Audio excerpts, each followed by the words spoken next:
આંબાના બગીચામાં રખેવાળી માટે માણસો રાખવામાં આવતા હોય છે અથવા તો મોંઘી વાડ કરવામાં આવે છે. પણ શું તમે ક્યારેય સાંભળ્યું છે કે સાક્ષાત વનરાજ કોઈના બગીચાની ચોકી કરતા હોય?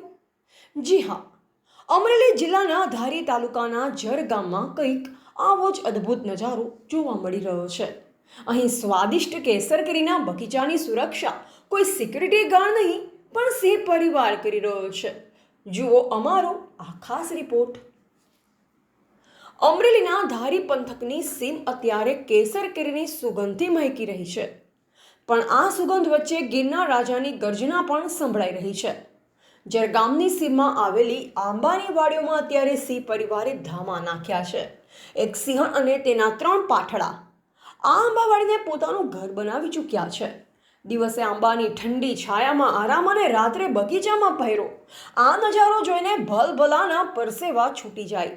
પણ અહીં તો કુદરતનો અલગ જ ખેલ જોવા મળી રહ્યો છે. લલિયા ગામ જર તાલુકો ધારી. અમારા વિસ્તારમાં મોટા પાયે બાગાયત વિસ્તાર છે અને કેસર આંબાના ઝાડ આવેલા છે. અત્યારે હાલમાં કેસર કેરી તૈયાર પણ થઈ ગયેલી છે.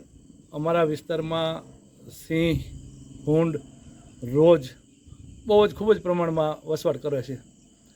આ સિંહો છે, એકંદર અમને મોટો ફાયદો એ છે કે રોજ અને ભૂંડ છે એ સિંહને જોઈ અને ભાગી જાય છે. સિંહ છે એક અમારા મિત્રો તરીકે બગીચાઓમાં ફરતા હોય છે અને અમારું જે પાણી જે છે કૂવાનું કે દારનું એમાં પાણી પીવે છે. એ જ પાણી અમે આંબાને પાઈએ છીએ. કેસર કેરી અને કેસરી સિંહ એટલે બહુ બંધ બેસતું છે અને કેસર કેરી પણ બહુ સારા પ્રમાણમાં થાય છે. કેસરી સિંહ પણ હોય છે અને ક્યારેક ક્યારેક બગીચાઓમાં સિંહ બેઠા હોય છે. અમારા માણસો જેમ માલઢોરને હાંકીને બહાર કાઢે છે એમ સિંહને પણ બહાર કાઢે છે અને માણસો કામ કરે છે. આવું ઘણી વખત અમારે આ બગીચાઓમાં બને છે. હાલમાં પણ અત્યારે સિંહના બહુ મોટા પ્રમાણમાં મારા વિસ્તારમાં વસવાટ છે. સિંહની હાજરીના કારણે અહીં ઇજારદારો અને મજૂરો પણ એક અનોખા તાલમેલ સાથે કામ કરે છે. જંગલના રાજા સાથેનો આ સહઅસ્તિત્વનો નજારો એ સાબિત કરે છે કે જો વન્ય જીવોને છંછેડવામાં ન આવે તો તે મનુષ્ય માટે રક્ષક પણ બની શકે છે. સિંહની હાજરીના કારણે જંગલી જનાવરોનો ત્રાસ નાબૂદ થઈ ગયો છે, જેની સીધી પોઝિટિવ અસર કેરીના પાક પર જોવા મળી રહી છે. અમે આંબાના બગીચા રાખીએ છીએ. મારું નામ પીસ વાજા છે. હું ચોરવાડથી રહું છું ને ઇજારા રાખીએ છીએ. તો અમે જે આંબાના બગીચામાં રહીએ છીએ એ જ બગીચામાં સિંહો પણ રહે છે. પણ એ આપણને હેરાન નથી કરતા.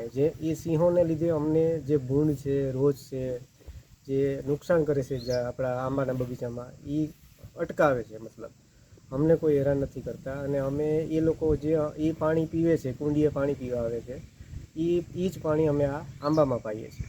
એટલે કેરી પણ શું છે, આ સિંહનું પીધેલું પાણી પીએ છે એટલે આંબાની કેરીમાં અમે એ જ ખાઈએ છીએ ને એ બને છે. ધારીને ગીરગઢના વિસ્તારમાં સિંહોની સંખ્યા મોટી છે, પરંતુ જરગામની આ આંબાવાડી સોશિયલ મીડિયા અને પંથકમાં ચર્ચાનો વિષય બની છે. પ્રકૃતિ અને પ્રાણી વચ્ચેનો મૈત્રીપૂર્ણ વ્યવહાર માત્ર ગીરમાં જોવા મળી શકે. અહીં કેરી પાકે છે આંબા પર, પણ તેની ચોકી કરે છે ડાલા મથ્થો સાવજ, જે વાડી માલિકો માટે આશીર્વાદ સમાન સાબિત થઈ રહ્યો છે. રિપોર્ટર બિપિન રાઠોડ, ચલાલા, અમરેલી. લિયાકત નાનુભાઈ લલિયા, ગામ જર. અહીંયા મારે 30 વીઘાનો બગીચો છે જર ગામની અંદર. અને સિંહ વિશે, સિંહ તો અહીંયા કાયમ માટે વાડીમાં રહેશે. પાણીનું સારું છે, ઠંડુ હોય એટલે સિંહને તડકાના હિસાબે અહીંયા અમારી વાડીમાં કાયમ માટે રહેશે. સિંહના હિસાબે અમારે અહીંયા રોજ ભૂંડ એનો ત્રાસ નથી. સિંહ તો કાયમ માટે અમારી વાડીની અંદર હોય જ છે અને એ અમારું રખોપું કરે છે.